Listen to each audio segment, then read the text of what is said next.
Hey, Brook Valley Christian Church, it's Pastor Josh here with our next week in the study of the book of Job. So we are going to be looking at chapter 32 in the book of Job.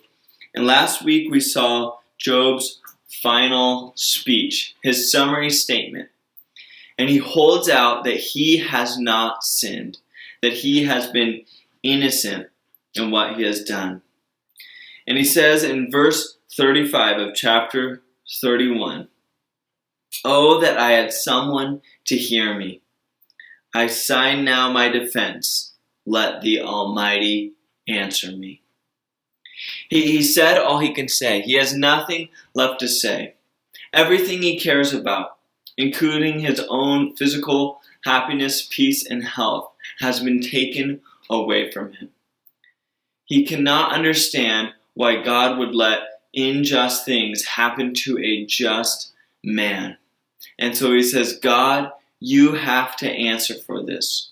You have to explain this, because this does not add up.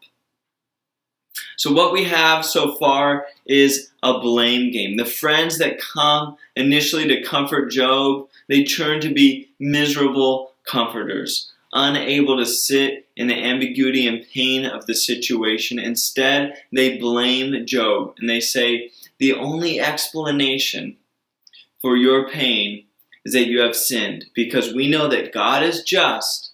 And so if you are experiencing anything suffering in your life, any pain in your life, then that is coming as a judgment for what you are responsible for. And Job blames his friends and says, you are miserable comforters. And you know what? Actually, I'm not just going to blame you, my friends. I blame God, because this is his universe and things are not working right. So either he doesn't know how to rule justly, or he himself is not just. But then someone new comes on the scene. And this is chapter 23, Elihu. Elihu comes on the scene, and he comes with a little explanation of why he's waited to speak so long, but he also comes with some fire. Pick up with me, chapter 32, verse 1. So these three men stopped answering Job because he was righteous in his own eyes. The three friends, they didn't have anything left to say. There was no more arguments to make. Job had made his point. No one was going to back down. But Elihu, son of Barachel, the Buzite of the family of Ram, became very angry with Job for justifying himself rather than God. Job was justifying himself rather than God. He was also angry with the three friends, because they had found no way to refute Job and yet had condemned him. So the friends, they didn't actually have an argument to win over Job or to make their case, but they still just condemned him. Now Elihu had waited before speaking to Job because they were older than he. But when he saw that the three men had nothing more to say, his anger was aroused. And he goes on to say, verse 7, I thought age should speak, advanced years should teach wisdom. But it is the spirit in a person, the breath of the Almighty, that gives them understanding. It is not the old who are wise. Elihu had deferred to the older men, going, well, generally, it is the old who hold wisdom. It is those who have walked through much of life and heard the many explanations that can be given for what we experience. But as I've listened to your arguments, Job and friends, I have seen that it is not just with the old that there is wisdom, for with the old there can also be folly. And so Elihu continues in saying, verse 12, I gave you my full attention, but not one of you has proved Job wrong. None of you have answered his arguments. I've listened and listened, but I've just wasted my time. So first he takes a shot at the friends saying, really? You don't have an answer for Job? All you can say is you must have some secret sin in your life? Don't you have more to say to him than that? But then he turns in chapter 23 and starts railing against Job himself. Because Elihu, though he is young, he does have an answer for Job. Chapter 33, he says, "But now, Job, listen to my words. Pay attention to everything I say. I'm about to open my mouth. My words are on the tip of my tongue. My words come from an upright heart. My lips sincerely speak what I know. The Spirit of God has made me. The breath of the Almighty gives me life. Answer me then if you can. Stand up and argue your case before me. I am the same as you in God's sight. I too am a piece of clay. No fear of me should alarm you, nor should my hand be heavy on you." Saying, I'm just a human. I'm just another person like you. So answer me if you can, but also listen. Verse 8, "But you have said in my hearing, I heard the very words." And then this is Elihu's summary of what Job has said. He's quoting Job saying, "I am pure, I have done no wrong. I am clean and free from sin. Yet God has found fault with me.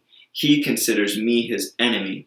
He fastens my feet in shackles. He keeps close watch on all my paths." Then Elihu says, "But I tell you, in this you are not right, for God is greater than any mortal. Why do you complain to him that he responds to no one's words?" Whoa. So Elihu says, you have accused God. You said the only explanation is that God has decided to be my enemy. But Elihu says, he said, we are just a piece of clay. We are the piece of clay in a potter's hands. We are not the potter. We did not design the universe. We did not design ourselves. We are but the ones who are molded. We are not the ones who do the molding. He says, God is greater than any mortal. And your complaints against him, they don't mean anything to God because he doesn't owe you anything. We are the mortal ones. He is the immortal one. So are you really going to be so confident that you have God figured out? Are you really so confident that God has made you his enemy? Elihu is questioning the confidence of Job. Not that Job thinks he is innocent. Job has made that point clear. But he is questioning, do you really think that you have pegged God? That you understand God? Because Job has found the only explanation is that God has actually somehow sided with injustice. Because in Job's paradigm, in his friend's paradigm, that was the only explanation he could come to. But then Elihu, he gives, here's some other reasons you could be suffering. It's not just if A then B equals C. It's not just a simple equation that you can always draw the line, that you can always understand. What about this? And he goes on to say, God speaks, but it's often through a dream. And he spares you from some calamity or some mistake or some sin you would make by speaking to you through a vision or a dream, something that is vague and hard to comprehend, and yet God speaks. That's in verse 15. And then in verse 19 he says, and also, what about if God brings you pain and God brings you suffering, but it actually teaches you something to spare you from a future problem? What if you are experiencing suffering and pain, and sad though it is actually keeping you on the righteous path? Maybe it's even building up your character and filling you with a new understanding and a new strength and righteousness. And so what if God, the potter, is molding you, the clay, and you can't quite understand it all or see the outcome, but God is actually up to some good in your life through pain and through suffering, accomplishing the growth in character or keeping you from a future sin or guiding you on a path in life? Elihu says, did you consider that? Did you consider that maybe there's an alternative conclusion other than the ones that you have drawn? And he says, even in verse 29, to make this point, God does all these things to a person. Twice, even 3 times, he might bring them through troubles to get them to a higher ground. He does this to turn them back from the pit, verse 30, that the light of life may shine on them. And so he says in conclusion in verse 33, but if not, if you want to speak to me, speak. But if not, then just keep listening. Keep listening and I will teach you wisdom. So Elihu is pausing here to give Job a chance to respond. But instead of responding, he just lets Elihu continue to speak. And I think this is a good example from Job here. Because Job is maybe suddenly caught off guard. Maybe suddenly going, well, I didn't think of that. Well, maybe you are right, Elihu. Well, maybe there is actually more to understand than what I thought I already knew. And we always want to be so quick to defend ourselves. If somebody came at you with an accusation or questioning your understanding or saying, hey, you need to grow in this area or you need to rethink this. These are harsh words, and yet sometimes there's wisdom in listening. Sometimes there's wisdom in being a listener. And so even here, Job, instead of coming quick with a retort, instead of coming quick to defend himself like our natural inclination is always to deflect anything that makes us look bad, to give an explanation of, well, here's why I said that. Well, here's how I drew that conclusion. He doesn't even do that. He just continues listening to Elihu. And we always want to defend ourselves, but there's often wisdom in listening, even when it is hard. So Elihu continues in chapter 34. It says, hear my words, you wise men. Listen to me. Job says, verse 5, Job says, I am innocent, but God denies me justice. This is the argument Job has been making. But Elihu comes and says, do not accuse God. So listen to me, you men of understanding. Verse 10. Far be it from God to do evil, for the Almighty to do wrong. He repays everyone for what they have done. He brings on them what their conduct deserves. It is unthinkable that God would do wrong. Elihu is saying, no, God does rule in justice. God does set the example of righteousness. So whatever the explanation for Job's suffering and pain, it cannot be that God has failed in justice. Whatever conclusions we might draw, Elihu, he knows this is unquestionable. This is unthinkable. I don't understand the whole situation, but I'm going to go back to what I do know. And that is that God is good and God is just. These things are not questionable. That is not the place for humanity. Because, verse 14, if it were God's intention and he withdrew his spirit and breath, all humanity would perish together and mankind would return to the dust. God has that kind of power, and yet we have not seen that happen yet. In fact, he punishes the wickedness of the wicked. So do not tell me that it is God that is unjust here, Job. And that continues through chapter 34. And then we get to chapter 35, continuing on this same exact path. Elihu says, do you think this is just? You say, this is what Job says, you say, I'm in the right, not God. Yet you ask him, what profit is it to me, and what do I gain by not sinning? So Job had come to a point where he's saying, I have done no wrong. I have walked in justice. I have walked the righteous paths. And yet, look at my life. So it must be God who is somehow failing on his end of the bargain here. Somehow God is failing to uphold justice. And Job doesn't go into detail of what that means, but Elihu is drawing this out, that somehow Job's conclusion is indicting God. And then from that conclusion, Job says, well, what good is it to not sin? And this makes sense to us, doesn't it? If you think the universe means or works this way, I live righteously and then I'm blessed. I live wickedly and then I'm judged. Okay, if that is the moral fabric of the universe, and Job has lived righteously, but then is being judged instead of blessed, then he's saying, I might as well just live wickedly.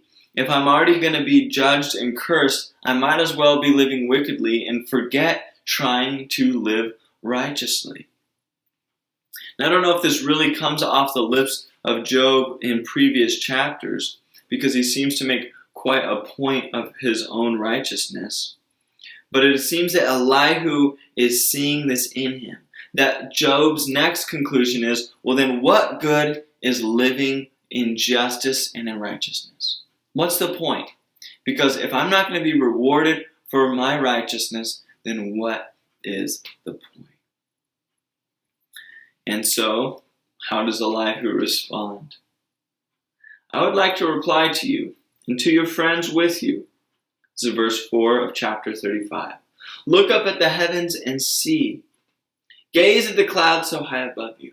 If you sin, how does that affect him? How does that affect God? If your sins are many, what does it do to him? If you're righteous, what do you give to him? Or what does he receive from your hand? Your wickedness only affects humans like yourself, and your righteousness only other people. He's saying, you can live a righteous life. That doesn't mean God owes you. You can live a wicked life. That doesn't mean God owes you. God is high and lifted up. He says, verse 12, He does not answer when people cry out because of the arrogance of the wicked. Indeed, verse 13, God does not listen to their empty plea. The mighty pays no attention to it. How much less then will he listen when you say that you do not see him, that your case is before him, and you must wait for him? And further, that his anger never punishes, and he does not take the least notice of the wickedness. So Job opens his mouth with empty talk. Without knowledge, he multiplies words.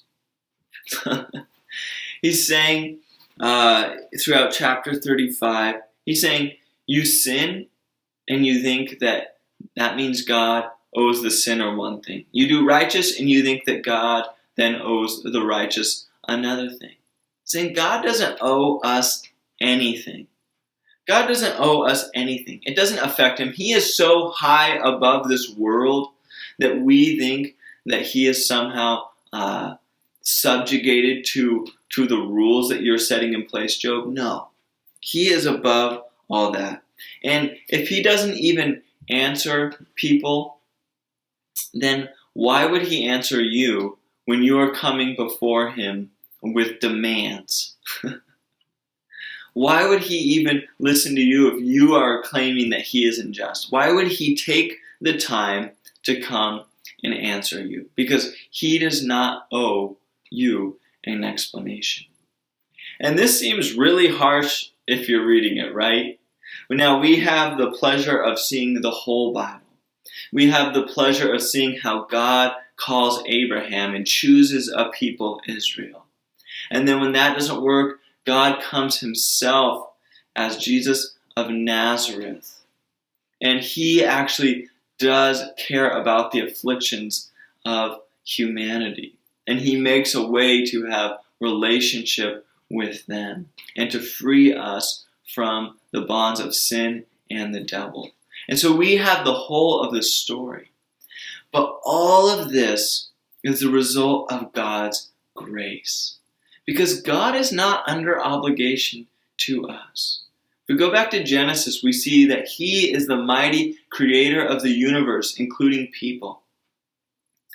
And we are special because God says we are special. God isn't under obligation to that which he creates. Instead, he chooses by grace to see us. He chooses by grace to answer us. He chooses by grace to honor our righteousness. He chooses by grace to judge wickedness. These are all choices of the Almighty. He is not bound to us. And that can be a little hard for us to grasp because we are so filled up on His grace, because we already know Jesus and see the full scope of the picture. But Elihu draws out a good point, that God is not under obligation to His creation. Instead, He treats us with mercy and kindness out of His grace and generosity, not because He owes us. And it's good for us to have the humility to accept that reality, because it actually springs up more joy and gratefulness in us that this mighty God would come in quiet mercy to even hear our cries and our questions. But Elihu drives this point home in the speech of the day, and it is dramatic, and in the book of Job, which we have, it is poetic, and it is powerful, and he does not pull any punches. And so, if you spoke like this on a typical Sunday morning here, you'd get a lot of heads turning and jaws dropping because it's pretty intense. And chapter 36 is no different. Elihu continues. This is pretty long. It's a lot of listening. They're probably getting tired. But he says, "Bear with me," chapter 36. "Bear with me a little longer, and I will show you that there is more to be said in God's behalf. I get my knowledge from afar. I will ascribe justice to my Maker." I'm not going to question the justice of God. I don't know everything, but I'm not going to claim to know better than God. Verse 5, "God is mighty, but despises no one. He is mighty and firm in His purpose. He does not keep the wicked alive, but gives the afflicted their rights. He does not take His eyes off the righteous. He enthrones them with kings and exalts them forever." Elihu is contending God is not unjust.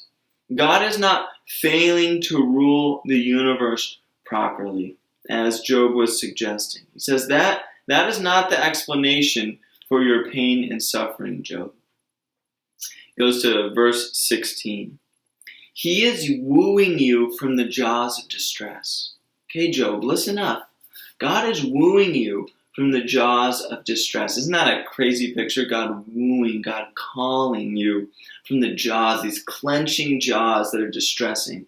This pain and this suffering. It's like these big jaws that are just clenching in on you, and you're getting squeezed. And any stamina you had, any joy you had left, it's getting squeezed out of these jaws like a lime that is being squeezed and running out of juice. Job is being squeezed by the jaws of distress. But God, He is wooing you from the jaws of distress to a spacious place, free from restriction. Instead of this clenching down, God's trying to bring you to a spacious place where you are free to breathe easy, where the air is clear, to the comfort of your table laden with choice food. Verse 17, "But now you are laden with the judgment due the wicked. Judgment and justice have taken hold of you. Be careful that no one entices you by riches. Do not let a large bribe turn you aside. Would your wealth or even all your mighty efforts sustain you so you would not be in distress?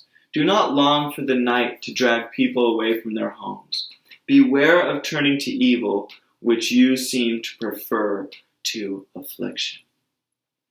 So remember what he accused Job of saying in chapter 35, verse 3? He said, "Yet you ask, what profit is it to me, and what do I gain by not sinning?" So Job's starting to question, why do I even live the righteous life? But Elihu says in chapter 36, verse 21, "Beware of turning to evil, which you seem to prefer to affliction." Job, don't open that door. Don't go down that path. Don't think that somehow that is going to be better. That too is not the answer. God is exalted in his power, verse 22. Who is a teacher like him? Who has prescribed his way for him or said to him, you have done wrong? He's saying, who can teach God? God is the greatest teacher there is. God has the most knowledge of anyone that we could ever comprehend or not comprehend for that matter. So who would teach God? Job, would you step up to be God's teacher? Is that really what you want to claim here? Does that really make sense?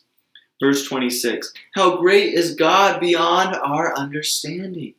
The number of his years is past finding out. And this is a key here for Elihu. He's saying, how great is God beyond our understanding. This is called theological humility, or just straight up life humility. Elihu isn't claiming to have all the answers, but he is speaking up to rebuke Job. And he's saying, we cannot understand everything about God, and we cannot understand why he does everything he does. One time I was in a theology class, and a student asked the professor, but why does God do this? And the professor, who has been around enough years to have realized there are not answers to every question, he said, generally, I try not to answer why questions about God. He says we can see what God does and we can understand what he tells us in his word, but we cannot always know why God does what he does. And there was a lot of wisdom in that answer of generally, I try not to answer why questions about God. And that is what Elihu is bringing to the forefront here. Chapter 36, verse 26. How great is God beyond our understanding. The number of his years is past finding out. Our brains couldn't comprehend how long God has been around. So do not think you have pegged God. Do not think that you have put the onus on God. Do not claim to understand why you are suffering and what is the reason for all your pain. Because the moment you think you have everything figured out, you will be exposed for being a fool. Chapter 37, this same theme continues. Elihu is dragging it out. Verse 5, he says, God's voice thunders in marvelous ways. He does great things beyond our understanding. Beyond our understanding. In verse 14, listen to this, Job. Stop and consider God's wonders. Before you try to understand everything, before you try to make sense and come up with answers, stop and consider God's wonders. Do you know how God controls the clouds and makes his lightning flash? Do you know how the clouds hang poised, those wonders of him who has perfect knowledge? You who swelter in your clothes when the land lies hushed under the south wind, can you join him in spreading out the skies, hard as a mirror of cast bronze? He says, you sit here and you sweat when the weather changes. Are you who are sitting there sweating in your clothes gonna claim to understand how the clouds get spread across the sky and they bring the weather and the lightning? No. We can't even comprehend the clouds, yet alone the one who created and commands the clouds. He says, stop and consider that, Job.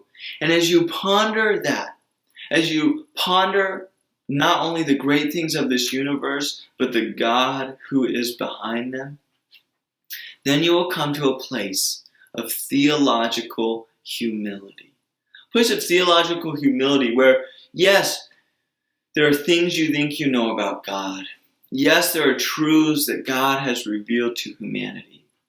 But you don't hold them with a tight fist.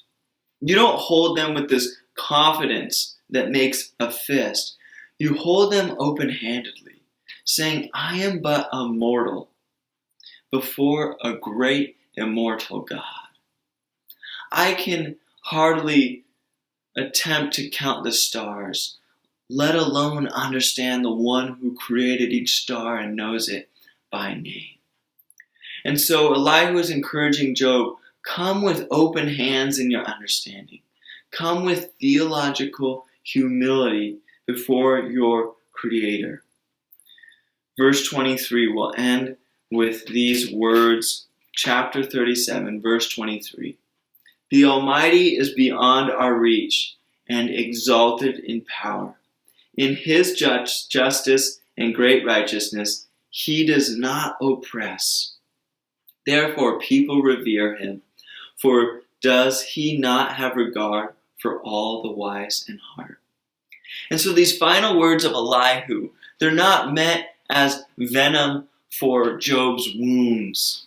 They're meant to bring healing to his broken heart.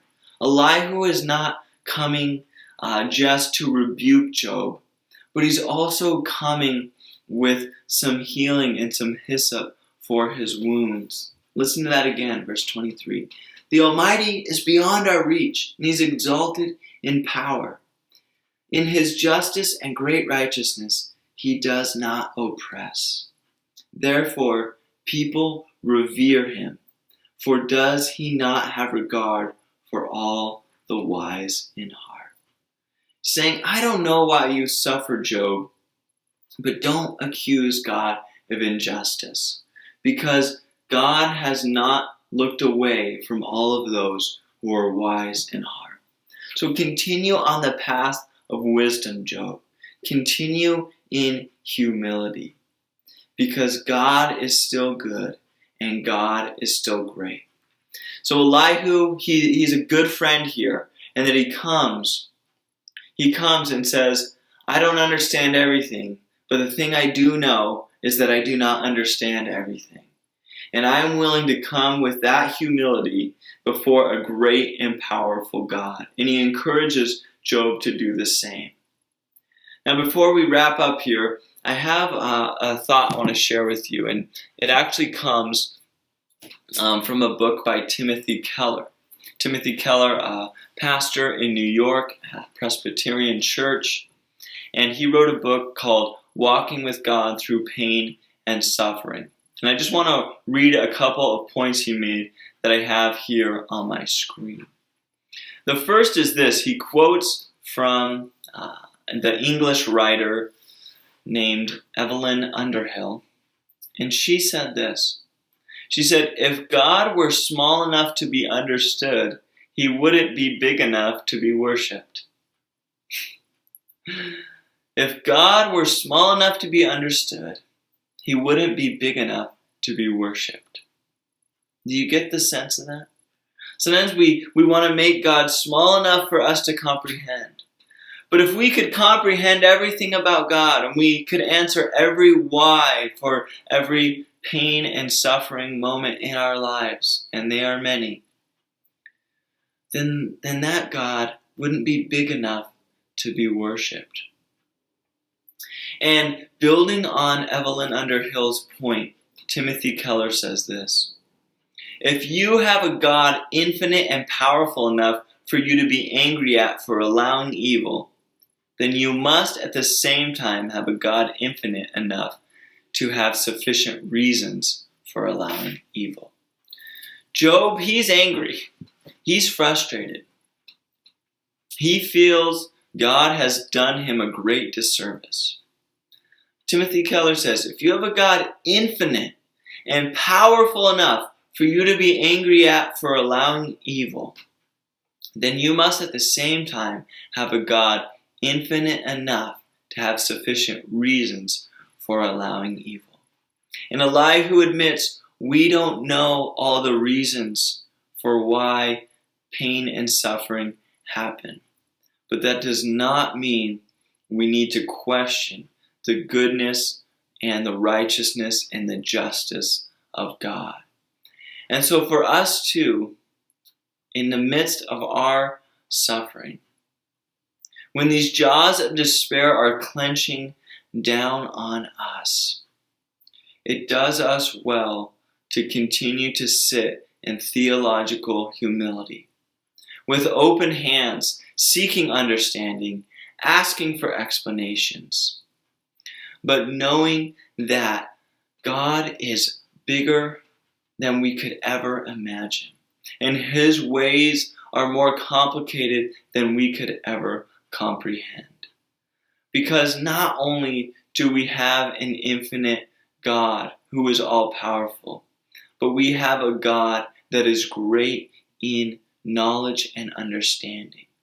And He has purposes and plans that He is accomplishing that are beyond us, and it's hard for us to accept that.